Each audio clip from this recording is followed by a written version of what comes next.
Chapter 19, Model Behavior.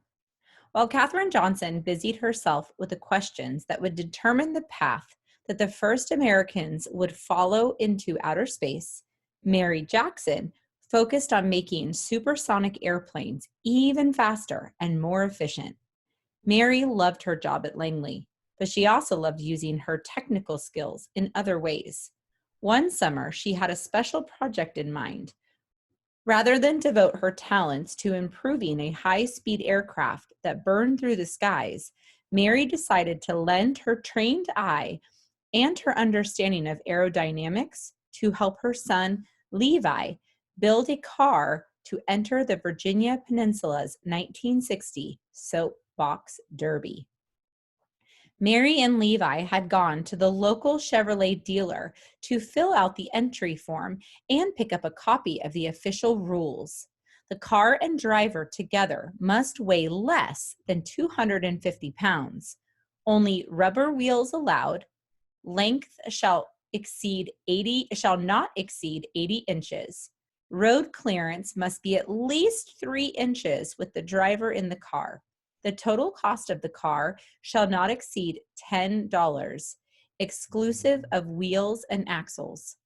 Since the beginning of the year, Mary had spent hundreds of hours working with her 13-year-old son on the motorless car. They had made sketches and measurements, testing different designs until they settled on one. They searched the clutter in the back of the garage for things that could be useful. Vegetable crates, plywood, wagon wheels, garden tools, old shoes, wire, and twine. Almost anything could be put into service. The race, held over the 4th of July weekend, was fast approaching. A group of boys waiting their turn to participate in the Soapbox Derby, competing to see whose homemade vehicles went fastest.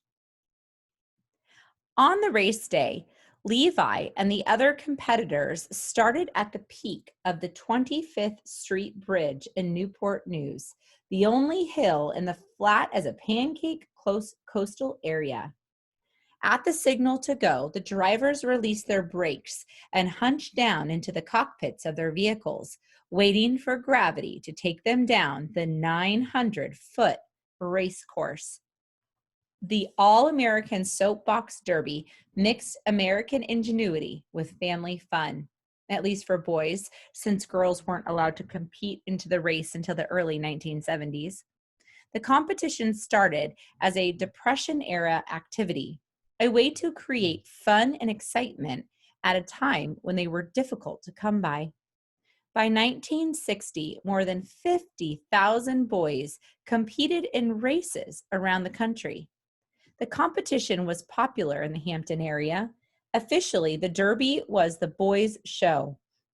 Parents were supposed to sit back and only offer advice, but many parents enjoyed the engineering project at least as much as their children did. Many NASA engineers hoped their children would someday choose to follow in their professional footsteps. They wouldn't get rich, but an engineer's salary was more than enough to enjoy a comfortable middle-class lifestyle. When it came to the Derby, no NASA father had anything on Mary Jackson. She treated the Soapbox Derby car as an apprenticeship in engineering. It didn't stop there. At school, she pushed Levi to take the most challenging math and science classes he could handle, and she coached him on his science projects. Many African-American boys didn't know about the All-American Soapbox Derby, or they didn't think it was for them. Starting early in the year, Chevrolet placed ads in Boys Life magazine, the official publication of the Boy Scouts. Some African Americans read the ad, but frequently disqualified themselves from participating in competitions, even without the whites only sign. There was no rule keeping Black boys from entering the race, but it took a lot of courage and a mind that saw the experience as something open to all boys, regardless of their color, for them to give it a try. The race. On Saturday, July 3rd, a crowd of 4,000 people gathered along both sides of the 25th Street Bridge. It was a clear, warm day, just enough breeze to keep the spectators from getting hot. Contestants for the first heat wheeled their cars to the starting line and settled in the cockpits. Officials weighed and inspected each car, then held a lottery to determine the positions in the first heat. At the crack of the starter's pistol, the pint-sized pilots released their brakes and rolled down the hill.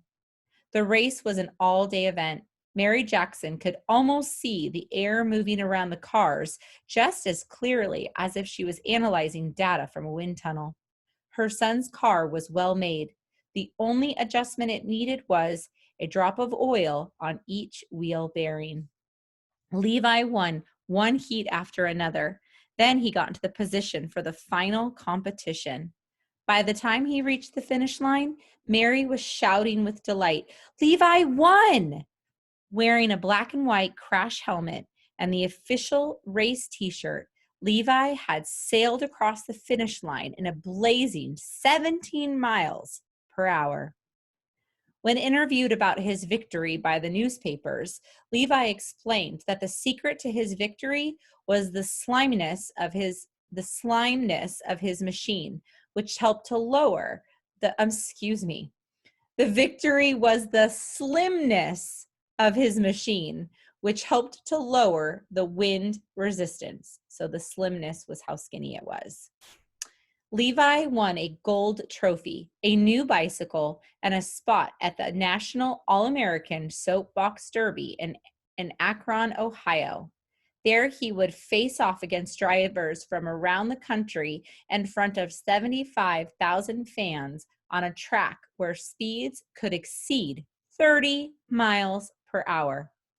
Levi Jackson was the first colored boy in history to win the Hampton Roads Area Soapbox Derby. From the moment he won, donations started rolling in from the Black community service organizations and social clubs, Black-owned businesses, and Black churches, all eager to support Levi's big trip to Akron.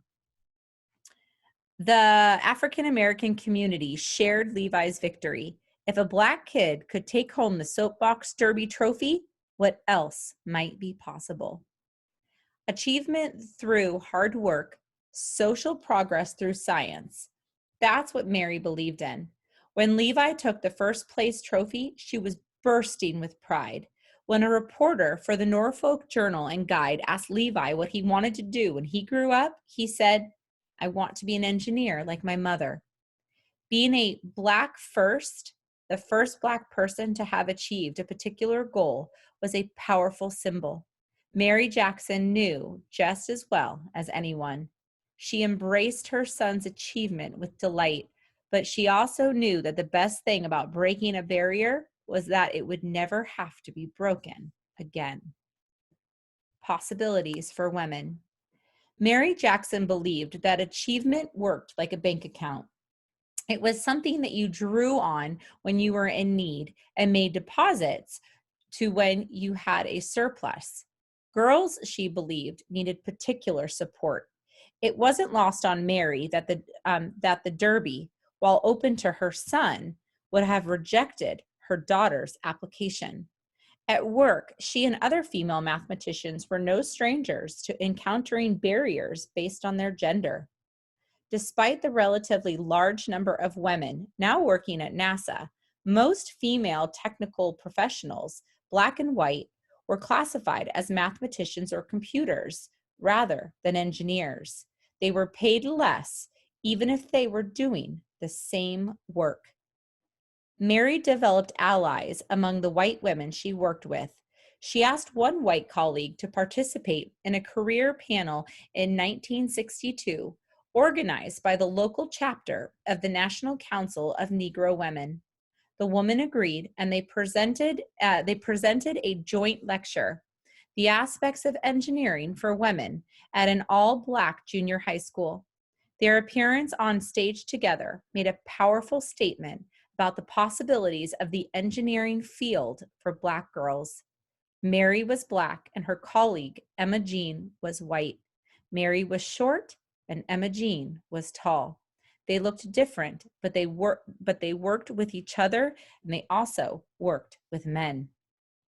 Mary had earned her engineering title through hard work, talent, and drive, but she knew she owed a debt of gratitude to those women who had led the way.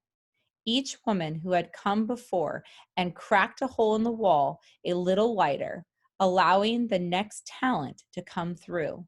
Now Mary wanted to make room for the women coming behind her.